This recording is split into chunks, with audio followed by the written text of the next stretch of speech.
एक बार एक राजा और उनकी रानी रात्रि में विश्राम कर रहे थे। तभी उनको रात के सन्नाटे में किसी जानवर के गुर्राने की आवाज सुनाई देती है। आवाज सुन राजा ने रानी से कहा, रानी, जंगल में शेर गुर्रा रहा है।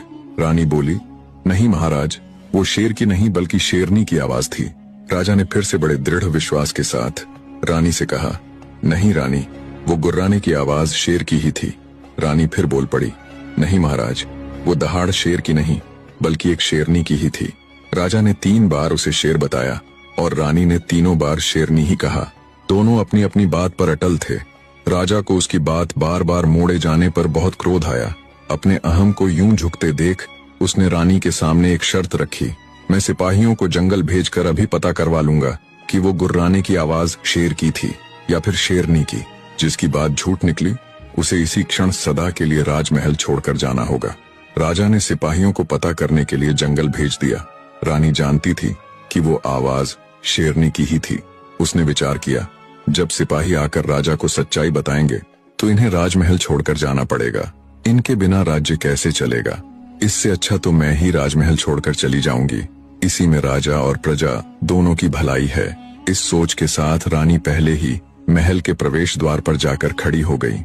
जब सिपाही जंगल से वापस आए तो रानी के पूछने पर उन्होंने बताया कि महारानी जी, वो आवाज शेरनी की ही थी। तब रानी ने सिपाहियों को सख्त निर्देश दिए कि उन्हें राजा के आगे सच्चाई को छिपाते हुए उनके सामने यही कहना है कि उन्होंने एक शेर को ही देखा था। इतना कहकर रानी शयन कक्ष में लौट आई। थोड़ी देर में रानी के पीछे पीछे सिपाही भी आ गए। राजा बोला, बताओ सिपाहियों, जंगल में तुमने किस जानवर को देखा? तब सिपाही रानी के कहे अनुसार शेर ही बताते हैं। राजा ने तुरंत रानी को राजमहल छोड़ने का आदेश दिया। रानी बोली, महाराज, मैं 7 माह की गर्भवती हूँ। आधी रात को भला कहाँ जाऊंगी? सुबह होने पर मैं खुद सदा के लिए राजमहल छोड़कर चली जाऊंगी। किंतु राजा के हृदय पर कोई असर नहीं हुआ। वे कठोर स्वर में बोले, रानी, शर्त के अनुसार तुम्हारी पराजय हुई है। तुम्हें अभी और इसी क्षण यह महल छोड़कर जाना होगा।